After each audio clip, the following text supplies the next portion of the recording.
جب سائنس پر مسلمانوں کی اجارہ داری تھی اس وقت یورپ سائنس کو جادو سمجھتا تھا۔ دنیا میں سب سے پہلا کیمرہ ایجاد کرنے والا ابن الہیثم ہے۔ دنیا میں سب سے پہلا کیلنڈر ایجاد کرنے والا عمر خیام ہے۔ آپریشن سے قبل مریض کو بے ہوش کرنے کا طریقہ متعارف کروانے والا زکریا الرازی ہے۔ دنیا میں الجبرا ایجاد اور متعارف کروانے والا موسیٰ الخوارزمی ہے۔ سن 1957 میں شیمپو ایجاد کرنے والا محمد ہے۔ زمین پہ آنے والے زلزلوں کی سب سے پہلے سائنسی وجوہات بیان کرنے والا ابن سینا ہے۔ کپڑا اور چمڑا رنگ کرنے اور گلاس بنانے کے لیے مینگنیز ڈائی آکسائڈ کا استعمال متعارف کروانے والا ابن سینا ہے۔ دھاتوں کی صفائی سٹیل بنانے کا طریقہ متعارف کروانے والا ابن سینا ہے۔ مصنوعی دانت لگانے کا طریقہ متعارف کروانے والا ابو القاسم زہراوی ہے۔ ایڑے دانتوں کو سیدھا کرنے اور خراب دانت نکالنے کا طریقہ متعارف کروانے والا ابو القاسم زہراوی ہے۔ دنیا میں سب سے پہلے ادویات بنانے کے علم متعارف کروانے والا ابن سینا ہے۔ دنیا میں کشش ثقل کی درست پیمائش کا طریقہ متعارف کروانے والا عمر خیام ہے۔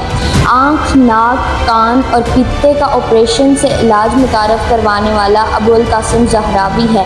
دنیا میں سرجری کے لیے استعمال ہونے والے 3 اہم ترین آلات متعارف کروانے والا ابو القاسم زہراوی ہے۔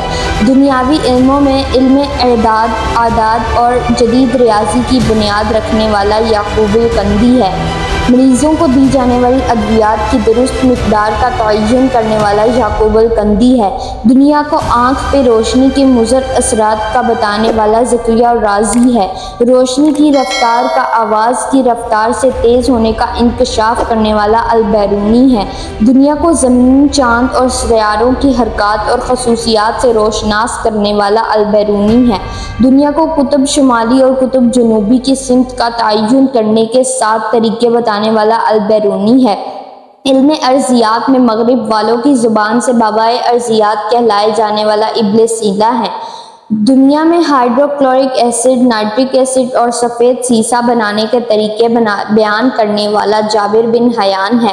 کیمیکلز بنانے اور ایجاد کرنے میں بابائے کیمیا کہلائے جانے والا ابن سینا ہے۔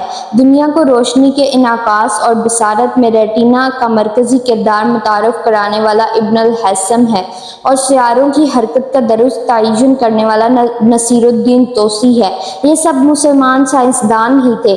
تم پوچھتے ہو کہ اسلام نے آج تک دنیا کو دیا ہی